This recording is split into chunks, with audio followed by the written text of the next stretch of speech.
Would you believe it? Early voting starts tomorrow. Candidates just have a few weeks left to get their message out. And as Katina McHenry shows us, the top priority now is making sure supporters get out and do vote.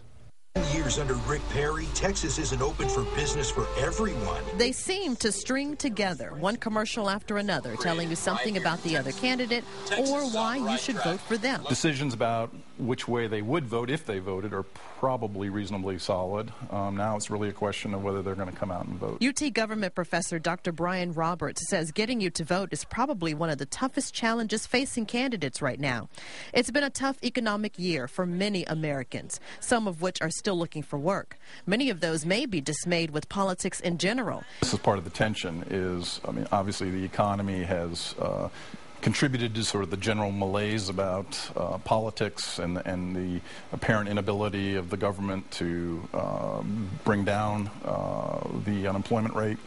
So on one hand, that could be an excuse to stay home. On the other hand, it could be the very excuse you need to finally get up out of your armchair and do something. President Obama, John McCain, Sarah Palin are all back on the campaign trail rallying voters. And back home, both gubernatorial camps reminding you what they've done and what they promised to do for you. Rick Perry recently released another TV ad. In it, he talks about the number of jobs created in Texas under his watch. And Bill White talks about moving Texas forward. This is when everything comes to a head and all the messaging is much more intense.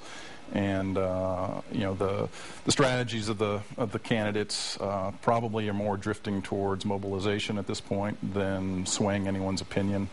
Monday is the beginning of what will decide the future of Texas. Katina McHenry, KXAN, Austin News.